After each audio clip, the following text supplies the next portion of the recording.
جس دور میں ہم لوگ جی رہے ہیں،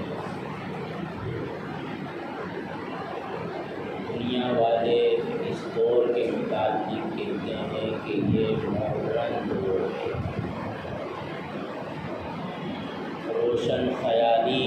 والا دور، ایجوکیشن اور ٹیکنالوجی اور سائنس کا دور ہے۔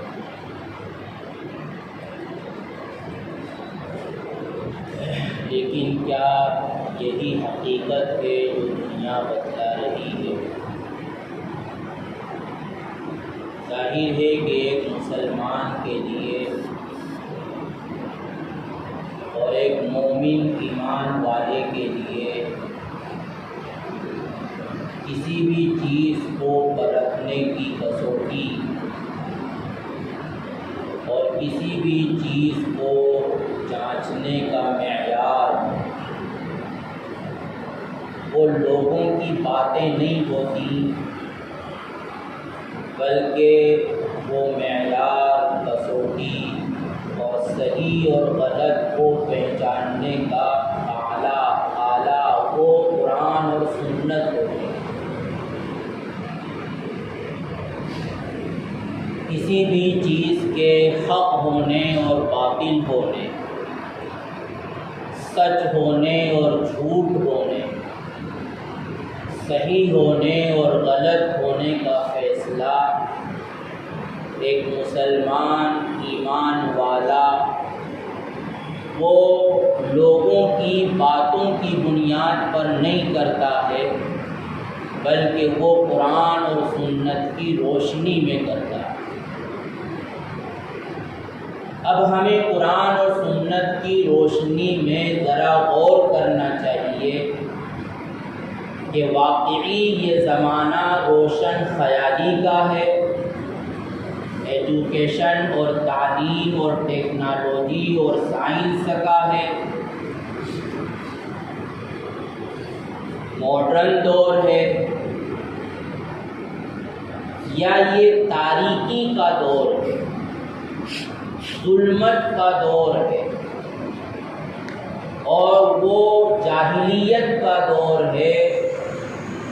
وہ دور جو نبی کریم صلی اللہ علیہ وسلم کے نبی اور رسول ہونے سے پہلے کا دور تھا۔ ذرا ہم غور کریں کہ نبی کریم صلی اللہ علیہ وسلم کی بعثت، آپ کی رسالت اور نبوت سے پہلے کا زمانہ وہ جاہلیت کا زمانہ کہلاتا ہے،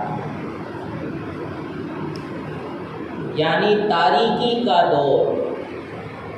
جہاں کسی طرح کی کوئی روشن خیالی نہیں تھی،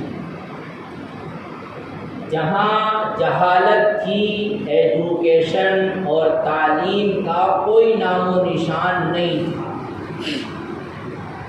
قرآن و سنت نے اس دور کی کیا علامتیں بیان کی ہیں، اور پھر ہم دیکھیں کہ وہ علامتیں ہمارے اس دور میں پائی جا رہی ہے یا نہیں۔ اگر پائی جا رہی ہے تو پھر دنیا والے اس دور کو جو ماڈرن دور کہتے ہیں وہ غلط ہے، اور اگر نہیں پائی جا رہی ہے تو پھر ایک حد تک دنیا والوں کی بات درست ہو سکتی ہے۔ چنانچہ اگر ہم جائزہ لیں تو جاہلیت اور تاریکی کے دور میں شرک بہت زیادہ تھا، ہر طرف شرک پھیلا ہوا تھا۔ لوگ اللہ تبارک و تعالیٰ کی ذات اور صفات میں بھی غیروں کو شریک کرتے تھے، اللہ تبارک و تعالیٰ کی ربوبیت میں بھی اللہ کے علاوہ کو شریک کر رکھا تھا، اللہ تبارک و تعالیٰ کی الوہیت اور عبادت میں بھی کر رکھا ہے۔ غرض یہ کہ شرک کی جتنی صورتیں ہو سکتی ہیں اور شرک کی جتنی قسمیں ہو سکتی ہیں وہ سب کے سب جاہلیت کے دور میں پائی جاتی تھی، بلکہ بعض روایات و آثار سے یہ پتہ چلتا ہے کہ ان کا حال یہ تھا کہ جو چیز ان کو اچھی لگتی تھی اسی کی وہ مورتی بنا کر پوجا کرنا شروع کر دیتے۔ اب ہم غور کریں، ہمارے اس دور میں ظاہر ہے کہ اس دور میں بھی شرک مکمل زور و شور کے ساتھ اور اپنی پوری طاقت و قوت کے ساتھ پایا جاتا ہے۔ جاہلیت میں تو کہا جاتا تھا کہ کعبۃ اللہ میں 360 بت رکھے ہوئے تھے، لیکن مورخین اور ہسٹری لکھنے والے بیان کرتے ہیں کہ ہندوستان میں 300 کروڑ دیوتاؤں کی پوجا کی جاتی ہے۔ جس چیز سے فائدہ پہنچتا ہے، جس چیز میں ان کو طاقت نظر آتی ہے، اس چیز کو وہ اپنا معبود بنا لیتے ہیں۔ کون سی شرک کی قسم ایسی نہیں ہے کہ جو اس وقت خاص طور پر ہمارے ملک میں نہ پائی جاتی، اور ہم یہ نہ سمجھیں کہ جو مشرکین کہلاتے ہیں، جو کفار کہلاتے ہیں، غیر مسلمین کہلاتے ہیں، وہی شرک میں مبتلا ہیں، بلکہ بار بار کہا گیا کہ وہ لوگ جو اپنے آپ کو مسلمان کہتے ہیں، ان مسلمانوں میں بھی شرک مختلف طریقے سے پایا جا رہا ہے۔ سیکولرازم کی شکل میں، لبرلازم کی شکل میں، نیشنلزم کی شکل میں، اور سوشیلزم کی شکل میں، کیپٹلزم کی شکل میں، کمیونزم کی شکل میں، یعنی یہ جتنے بھی نظام ہیں، ظاہر ہے کہ یہ تمام کے تمام نظام کفر و شرک پر مبنی ہے۔ جو کوئی بھی ان تمام نظام کی حمایت کرتا، ان کو سپورٹ کرتا یا ان کے نعرے لگاتا، یقیناً وہ کفر میں اور شرک میں مبتلا۔ تو شرک اس دور میں بھی تھا جو دور جاہلیت کا کہلاتا، اور شرک اس زمانے میں بھی پایا جا رہا ہے اور پوری قوت و طاقت اور غلبے کے ساتھ پایا جا رہا ہے، جس کو لوگ ماڈرن دور کہتے ہیں، روشن خیالی کا دور کہتے ہیں۔ ایسے ہی جاہلیت کے زمانے میں ایک چیز جو بہت عام تھی اور قرآن نے اس کو بیان کیا، اذ کنتم اعداء، صحابہ جب ایمان میں داخل ہو گئے تو ان کو کہا جا رہا ہے کہ اذکروا نعمت اللہ علیکم اذ کنتم اعداء، اللہ کی نعمتوں کو یاد کرو، اور تم کو معلوم ہونا چاہیے کہ نبی کریم صلی اللہ علیہ وسلم سے پہلے تم ایک دوسرے کے دشمن بنے ہوئے تھے۔ دشمنی اور عداوت زمانے جاہلیت کی ایک عام علامت ہے، خاصیت ہے۔ وہاں قوموں کے درمیان دشمنی تھی، قبیلوں کے درمیان دشمنی تھی، خاندانوں کے درمیان دشمنی تھی، خاندانوں کے افراد اور مختلف گھرانوں اور اعزاء اور اقربا اور ملکوں کے درمیان دشمنی تھی۔ آج کے دور کا ہم جائزہ لیں اور دور جانے کی ضرورت نہیں ہے، خود ہم اپنی سوسائٹی کا جائزہ لیں، کیا باہم عداوت اور دشمنیاں نہیں پائی جاتی؟ ایک خاندان کو دوسرے خاندان سے شکایت ہے، پڑوسی کو پڑوسی سے شکایت ہے، ایک طبقے کو دوسرے طبقے سے، ایک جماعت کو دوسری جماعت سے، ایک پارٹی کو دوسری پارٹی سے شکایت ہے۔ افراد کے درمیان غور کریں تو نظر آئے گا کہ شوہر کو بیوی سے شکایت ہے، بیوی کو شوہر سے شکایت ہے، باپ کو بیٹے سے شکایت ہے، بیٹوں کو اپنے ماں باپ سے شکایت ہے۔ ملازمین کو اپنے سیٹ سے شکایت ہے اور سیٹ اور مینیجر کو اپنے ملازمین سے شکایت ہے۔ حاکم کو قوم اور رعایا سے شکایت ہے اور رعایا اور قوم کو دیکھو تو ان کو اپنے حکمرانوں سے شکایت ہے، لیڈروں سے شکایت ہے۔ یعنی کون سا گھرانہ ایسا ہے کہ جو بچا ہوا ہو کہ جہاں آپس میں انتہائی درجے کی محبتیں ہوں، ہر ایک اپنی ذمہ داری کو محسوس کر رہا ہو، ہر ایک اپنے حقوق کو ادا کر رہا ہو۔ حال یہ ہے دوریوں کا، تفریق کا، باہمی عداوت کا کہ ہر ایک کو اپنے حقوق کا مطالبہ ہے، لیکن اس کی فکر نہیں ہے کہ میری جو ذمہ داری ہے اور میرے ذمے دوسروں کے جو حقوق ہیں میں ان کو ادا کر رہا ہوں یا نہیں کر رہا ہوں۔ تو عداوت اور دشمنی اور باہم تفریق جو جاہلیت کی خصوصیت تھی اور خاص طور پر قرآن نے اس کو بیان کیا، وہی علامت ہمارے اس دور میں بھی پائی جا رہی ہے، جس کو روشن خیالی کا دور کہا جاتا ہے۔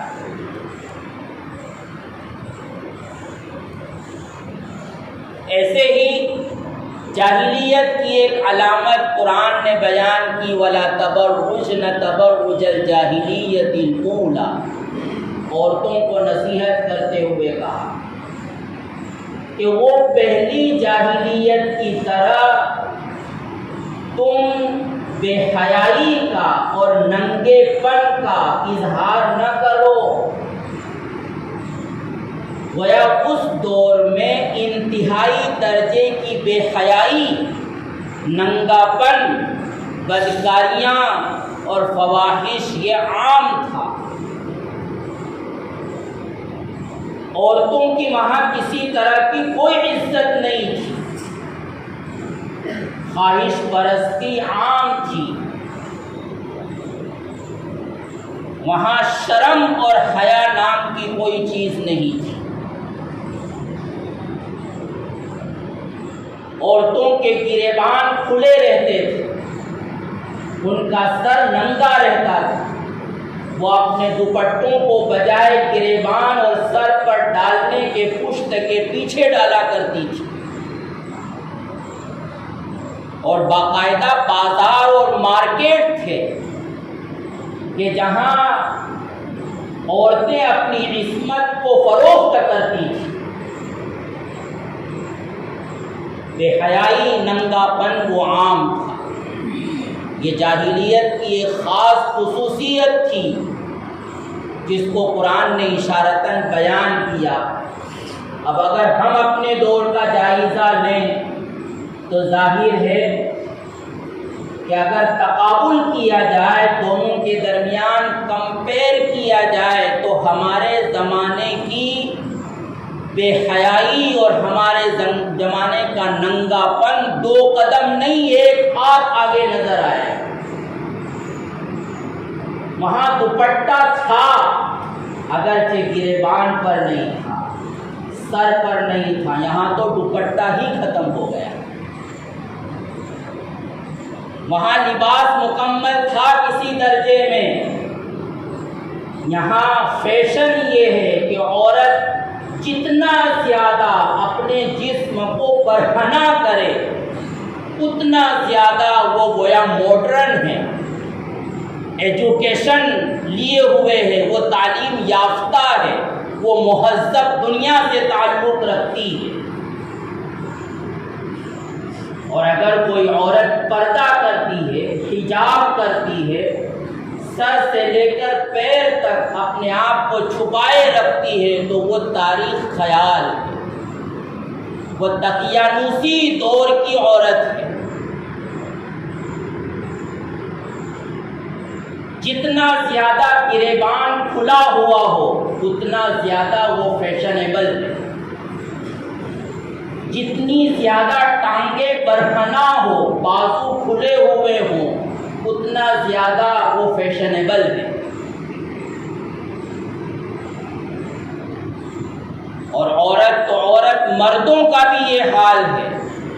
کہ بجائے پینٹ کے اگر وہ ہاف پینٹ پہن کر نکلتا ہے تو لوگ کہتے ہیں کہ یہ ہے تعلیم یافتہ، یہ ہے یورپ کا آدمی جس سے دنیا مرعوب ہے،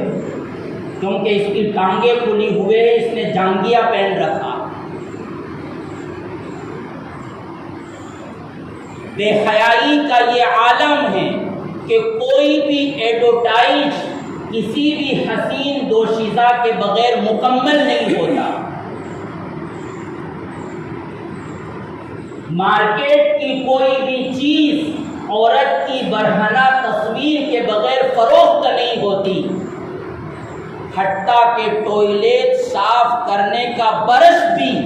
عورت کی برہنہ تصویر کے ساتھ مارکیٹ میں فروخت ہوتا ہے۔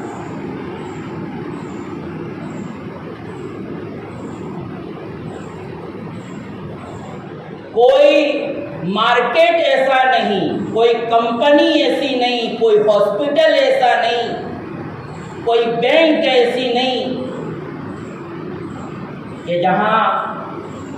کوئی حسین دوشیزہ کو کھڑا نہ کیا ہو کہ وہ مسکراتے ہوئے چہروں کے ساتھ آنے والے کو ویلکم کرے۔ اور یہی عورت اپنے شوہر کے ساتھ مسکرا کر ملے تو وہ تاریخ خیال ہے۔ تو یہ ہے بے حیائی کا عالم، جو بے حیائی زمانے جاہلیت کی خصوصیت تھی، وہی بے حیائی، اس سے بڑھ کر بے حیائی وہ ہمارے اس دور میں پائی جاتی ہے، پائی جا رہی ہے، جس کو ماڈرن ایج کہا جاتا ہے، روشن خیالی کا دور کہا جاتا ہے۔ ایسے ہی زمانے جاہلیت کی ایک خاص بات تھی کہ وہاں سود عام تھا، سود اور جوا، قمار اور میسر جس کو قرآن کہتا ہے، وہ بہت عام تھا۔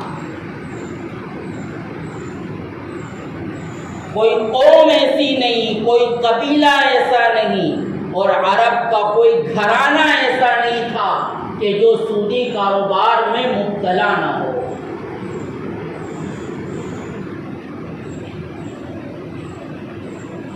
اسی لیے جب قرآن کا حکم آیا کہ اللہ سود کو حرام قرار دیتا ہے تو لوگوں کو بات سمجھ میں نہیں آئی کہ جس طرح تجارت اور بیع و شراء، خرید و فروخت کے ذریعے آدمی نفع کماتا ہے تو سود کے ذریعے نفع کمانا کیوں حرام ہو گیا؟ چیزوں کو دے کر ہم نفع کما سکتے ہیں تو پیسہ دے کر ہم کیوں نفع نہیں کما سکتے؟ یہ بات سمجھ میں نہیں آئی، اس لیے سمجھ میں نہیں آئی کہ سود کے بغیر ان کی کوئی تجارت، ان کا کوئی کاروبار، ان کا کوئی بزنس چلتا ہی نہیں۔ اور آج جائزہ لیں تو پوری دنیا میں سود یہ عام ہے۔ کوئی کمپنی ایسی نہیں، کوئی بڑا بزنس ایسا نہیں کہ جو سودی کاروبار نہ کرتا۔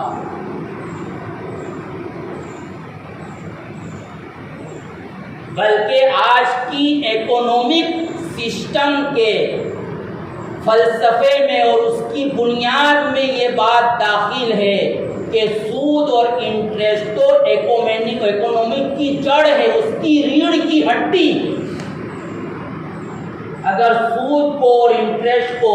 نکال دیا جائے اکنامک کی فہرست سے تو کوئی بھی بزنس کامیاب نہیں ہو سکتا۔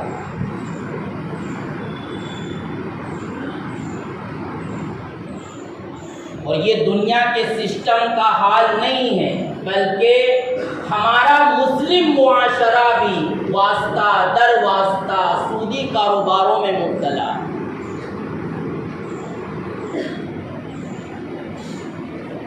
کیونکہ انسان میں قناعت پسندی نہیں کہ چھوٹے موٹے کاروبار کے ذریعے اپنی زندگی گزار دے۔ وہ چاہتا ہے کہ نہیں، بڑا کاروبار ہونا چاہیے، پھیلا ہوا بزنس ہونا چاہیے،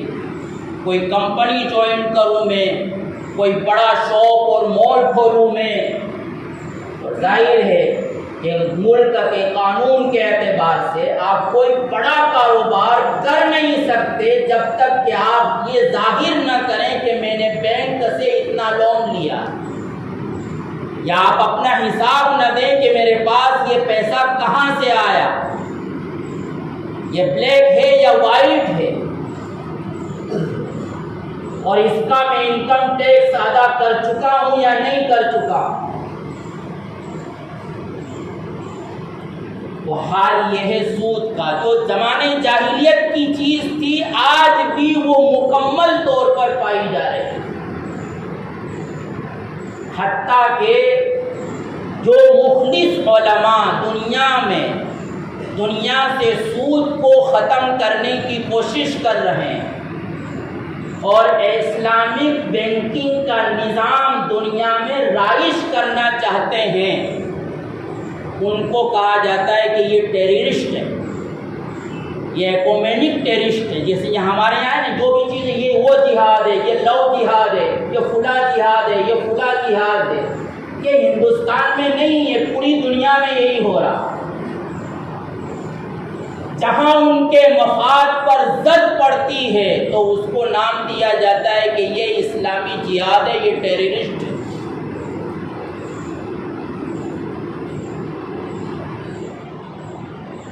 جاہلیت میں جو چیزیں تھیں وہ بھی عام جاہلیت میں ایک بات تھی کہ کتے کو بہت پسند کرتے تھے لوگ، گھر گھر کتا تھا، اور اسی کتے کی اس محبت کو دیکھ کر ابتدا میں اللہ کے رسول صلی اللہ علیہ وسلم نے حکم دیا تھا کہ جو کوئی کتا نظر آئے اس کو قتل کر دیا جائے۔ حتیٰ کہ صحابہ فرماتے ہیں کہ بعض لوگ دیہات سے آتے تھے شہر میں اور ان کے ساتھ کتا آ جاتا تھا تو کتے کی اتنی نفرت بٹھائی جا رہی تھی کہ اس باہر سے جنگل سے آنے والے کتے کو بھی مار دیا جاتا تھا۔ اور اللہ کے رسول نے کتے کی نفرت بٹھلانے ہی کے لیے یہ بات کہی تھی کہ جس گھر میں کتا ہوگا اس گھر میں اللہ کی رحمت کے فرشتے داخل نہیں ہوں۔ انسانوں سے زیادہ کتوں سے محبت کرنا یہ جاہلیت کے دور کی خاصیت تھی۔ اگر آج ہم جائزہ لیں تو بعینہ ہی وہ چیز پائی جائے۔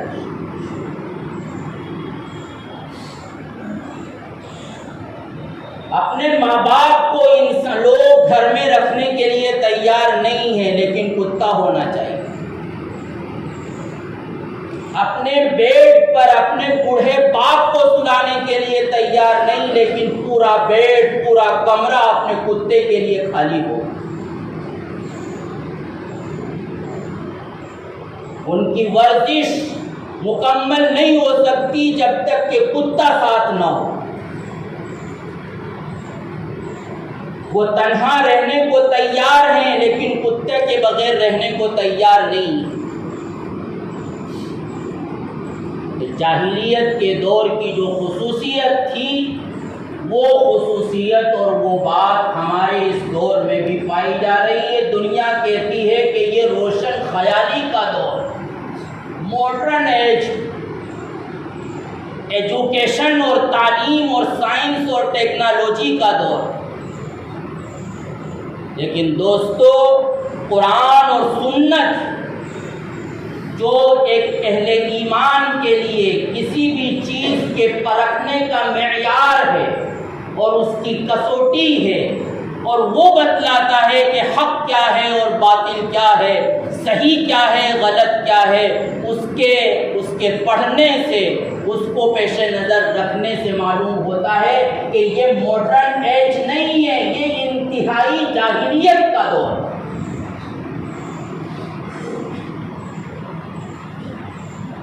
اور جاہلیت سے نکل کر اللہ کے رسول نے زمانے کو روشن خیالی میں داخل کیا تھا۔ اسی لیے اللہ کے رسول نے اپنے اور صحابہ کے زمانے کے متعلق کیا فرمایا تھا؟ ہر جمعہ کے خطبے میں ہم سنتے ہیں، خیر القرون قرنی ثم الذین یلونہم ثم الذین یلونہم، کہ بہترین زمانہ، انتہائی روشن زمانہ وہ میرا زمانہ۔ وہ روشنی اسلام کے پھیلنے سے آئی تھی، شریعت پر عمل کرنے سے آئی تھی، زندگی کے ہر شعبے میں اللہ کے رسول کی سنت کو داخل کرنے سے پیدا ہوئی تھی۔ اور وہ انسانیت جاہلیت سے نکل کر دوبارہ روشن خیالی کے دور میں داخل ہوئی تھی، جبکہ اللہ کے رسول صلی اللہ علیہ وسلم نے اپنی نبوت اور رسالت کا اعلان کیا تھا، اور یہ مشن جب نافذ ہوا ہے تو پھر یہ دور بنا جس کو اللہ کے رسول کہہ رہے ہیں کہ خیر الناس قرنی، کہ بہترین دور میرا دور۔ تو اس لیے دوستو، ویسے تو تمام انسانوں کو، لیکن خاص طور پر وہ لوگ جو ایمان رکھتے ہیں اللہ پر، جن کا ایمان ہے اپنے نبی پر، جو ایمان رکھتے ہیں قرآن پر اور سنت کی حقانیت پر، ان کو ہوش کے ناخن لینا چاہیے اور ان کو سمجھنا چاہیے کہ دنیا کے فساد سے نکلنے کا راستہ یہ نہیں ہے کہ دنیا جس رخ پر جا رہی ہے اس رخ پر ہم اپنے آپ کو آنکھ میچ کر ڈال دیں۔